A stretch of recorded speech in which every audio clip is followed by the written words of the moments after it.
Hello there, Internet. I'm John Oliver. Our show is on hiatus right now, so I'm coming to you straight from YouTube, the world's most dystopian video hellscape before TikTok. And I'm here because I want to talk about something near and dear to my, let's say, heart, and that is the Da Vinci Code. The 2003 Dan Brown novel about solving art crimes hornily, and the subsequent 2006 Ron Howard film that it spawned. And believe me, I already know what you're thinking. You're thinking, I'm riveted, and I don't need an explanation as to why you're talking about this book 18 years after its release. I think it's normal and good that you are doing this, and I assume that your take on it will be measured and fair. John, you think. John, you continue to think. John, you're doing great. Please keep going. Thank you. I am, and I will. My chief gripe with this book and movie is with the maddeningly simple solution to the titular puzzle. But before we go all in on that, I do think it is important to quickly cover the plot. Or maybe not important, but I'm going to do it anyway, because this is free content on YouTube, which means the only bar that needs to be cleared when deciding whether or not something gets in is, do I feel like talking about this? And when it comes to wasting your time with the plot of the Da Vinci Code, Johnny's answer to that is a big sloppy yes. So, let's do this thing. Oh, hold on, you don't know what you're getting into yet. Very basically, here is the plot. An old man named Jacques Saunière is murdered in the Louvre and with his dying breath leaves a series of art-related puzzles that only renowned symbologist, not a job, by the way, Robert Langdon can solve. Clues that will uncover a world-changing secret about Jesus Christ that the Catholic Church has kept buried for centuries. Now, teamed up with Saunière's granddaughter Sophie and on the run from both Interpol and a radical sect of Catholicism, plus one assassin that would like to keep this secret buried at all costs, Robert Langdon is in a race against time to travel all across Europe and solve art puzzles before it's too late. The titular puzzle corresponds to a cryptex which holds a map to some important evidence. Along the way, there is some double-crossing by Langdon's former friend, an excruciating amount of long-winded history lessons, at least one sexual ritual, and Paul Bettany's ass. But that is, very basically, the plot of the Da Vinci Code. Essentially, Robert Langdon was the only guy smart and horny enough to solve a bunch of art puzzles, the last of which were uncover documents proving that Jesus Christ was married and had a child. And at this point, I do feel it's important for me to tell anyone watching this at home that the studio audience did not sign up to be here for this. They thought that they were attending a normal taping of this show and not what up to this point has been a mostly jokeless summary of the plot of 2003's The Da Vinci Code. So if you're sensing any kind of tension in their confused, tepid and sometimes irritated responses, just know you're probably right. They're not even allowed to look at their phones, and they won't be able to do that for a while. So, let's continue. And I'm going to get to the puzzle part in a second, but to understand why it makes me so mad, some context. If you are too young to remember what the world was like when Da Vinci Code came out, first of all, die.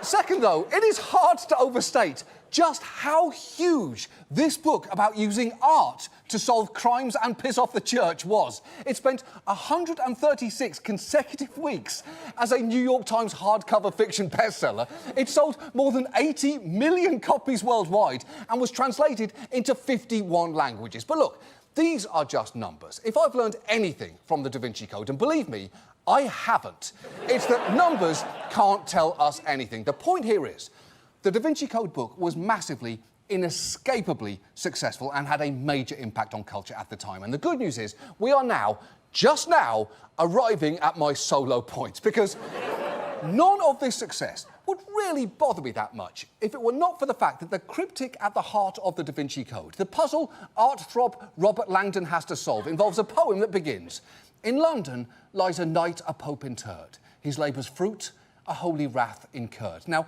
we quickly find out the knight in question is Sir Isaac Newton. So, Isaac Newton, labour's fruit, you're thinking apple, right? Apple. It's your first guess, and it's also your only guess, and you're right, because it's fucking apple. No one should need Robert Langdon, a Harvard-educated puzzle solver who fucks, to get to the bottom of this. A child could solve that puzzle, and yet the poem continues. You seek the orb that ought be on the tomb. It speaks of rosy flesh and seeded womb. So orb, rosy flesh, seeds. It's fucking apple, isn't it? It's apple. Guess how many pages there are between that poem and the solution to the puzzle? I'll give you a clue. It's a lot more than one.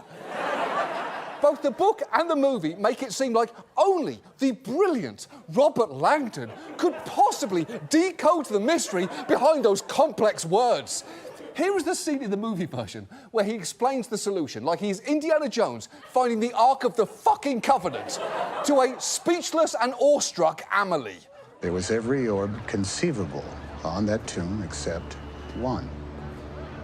The orb which fell from the heavens and inspired Newton's life's work that incurred the wrath of the church until his dying day.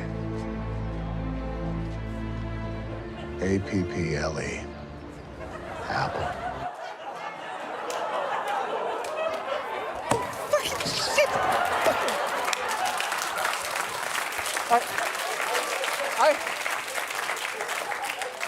I hate that he spells it out so much. My dad told me this book was good.